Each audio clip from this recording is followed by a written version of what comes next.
Welcome to Nithya's channel. இன்னைக்கு சுழியம் எப்படி செய்யலாங்கிறத பார்க்கலாம். இன்னைக்கு சுழியம் செய்ய போறோம். சுழியம் செய்யறதுக்கு கடலைப்பருப்பு நம்ம வேக வச்சுக்கலாம். நான் இந்த கிளாஸ்ல 1 கிளாஸ் கடலைப்பருப்பு எடுத்திருக்கேன்.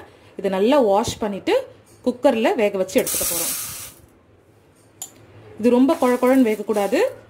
அதனால நீங்க தனியா வேக வச்சாலும் பரவாயில்ல. ஆனா ரொம்ப குழகுழன்னு வேகாம பார்த்து எடுத்துக்கோங்க. நல்லா வாஷ் பண்ணிட்டேன். இப்போ குக்கர்ல வச்சு வேக வச்சுக்கிறேன். இது தனியா கூட ஒரு பாத்திரத்துல வேக வச்சுக்கலாம். குக்கர்ல வச்சிங்கன்னா பார்த்து ஒரு விசில்ல எடுத்துருங்க. ரொம்ப வேகக்கூடாது. ரொம்ப வெந்துச்சுன்னா நம்ம வெல்லம் போட்டு மிக்ஸ் பண்ணோம்னா ரொம்ப தண்ணியாட்ட ஆயிடும். அதனால ஒரு 75 to 80% வெந்தா போதும். இப்போ குக்கரை மூடி விசில் வைக்கலாம். கடலைப்பருப்பு வேக வச்சாச்சு. பாருங்க, இந்த மாதிரி இருக்கணும். இது வந்து 1/4 கிலோ கடலைப்பருப்பு. அதாவது அந்த டம்ளர்ல 1 டம்ளர் போட்டேன். 1/4 கிலோ. இதே 1/4 கிலோ 250 கிராம் வெல்லம் எடுத்துக்கணும். ஃபர்ஸ்ட் இதை முதல்ல மிக்சியில நல்லா ஒன்றும் பாதியமா அரைச்சி எடுத்துக்கணும். ஒரு 80% அரைச்சி எடுத்துக்கலாம். அதுக்கப்புறமா வெல்லத்தை பொடி பண்ணி இது கூட மிக்ஸ் பண்ண போறோம் ஏலக்காய் பொடியோட. பாருங்க, கடலைப்பருப்பை அரைச்சாச்சு. இதை மிக்சிங் பவுல்ல கொட்டிக்கலாம்.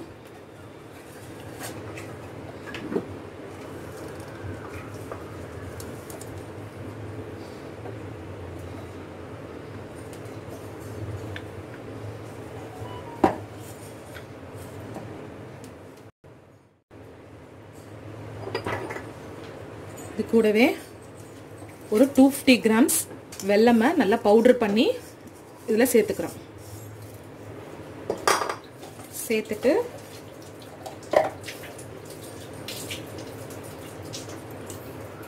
ஏலக்காய் சேர்த்துக்கலாம். இது நல்லா மிக்ஸ் பண்ணிக்கலாம்.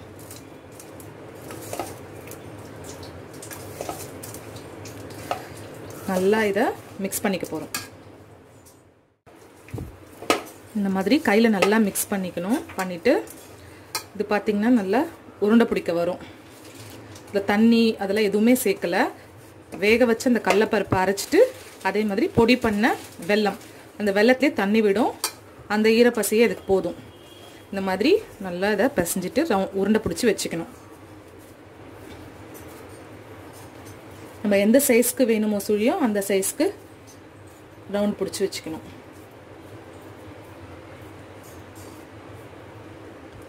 இந்த மாதிரி எல்லாத்தையும் ரவுண்ட் பிடிச்சிக்கலாம்.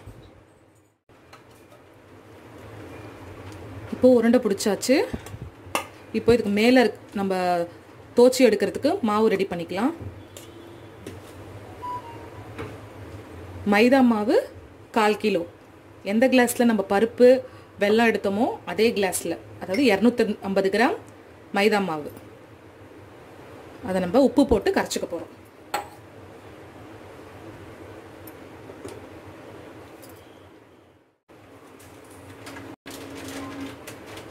தண்ணி ஊற்றி கரைச்சிக்கலாம். கொஞ்சம் கொஞ்சமாக தண்ணி ஊற்றி கரைங்க. நிறைய தண்ணியாகிட போகுது. திக்காகவும் இருக்க வேண்டாம், தண்ணியாகவும் இருக்க வேண்டாம். தயிர் பதத்துக்கு இருக்கணும்.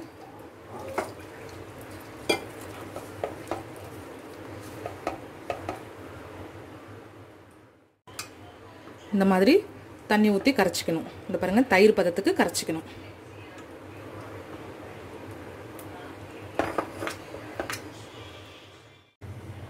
இப்போ இந்த மாவில் நம்ம உருண்டை ஊற்றி வச்சிருக்கிறத தோச்சி எண்ணெயில் நம்ம சுட்டு எடுக்க போகிறோம்.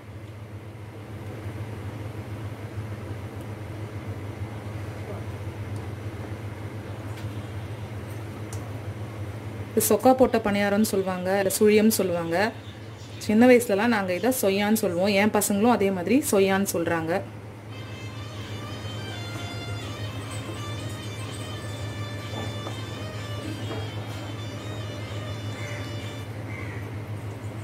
இந்த பக்கம் எண்ணெய் காய வச்சிருக்கேன். எண்ணெய் நல்லா ஹீட் ஆனதுக்கு அப்புறமா இதை போட்டு சுட்டு எடுக்கலாம்.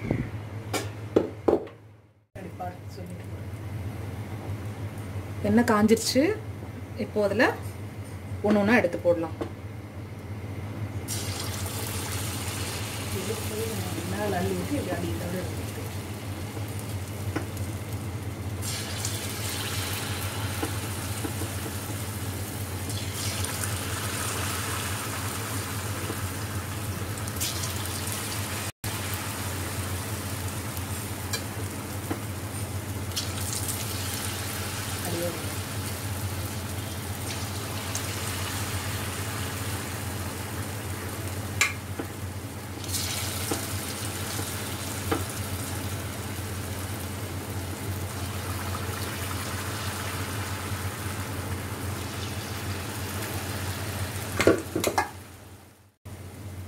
இப்போ ஒரு சைடு வெந்துருச்சு, நம்ம திருப்பலாம்.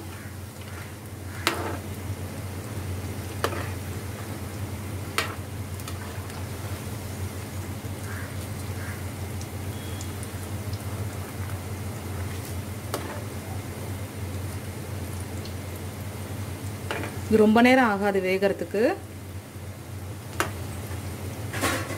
இந்த பக்கமும் நல்லா வெந்ததுக்கு அப்புறம் எடுத்துடலாம். ரெடி ஆயிடுச்சு. நம்ம ஆயில் ட்ரைன் பண்ணி எடுத்துடலாம். பாருங்க, ஈஸியா ஒரு 15 நிமிஷத்துல நம்ம சுழியம் ரெடி பண்ணிட்டோம்.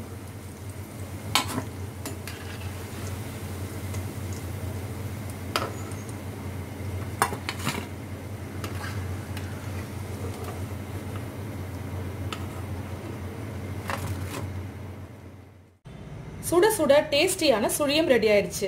பாருங்க எவ்வளவு சாஃப்டா இருக்குன்னு. உள்ள ஸ்வீட்டான பூர்ணம் இருக்கு. ரொம்ப டேஸ்டியா இருக்கும் இது.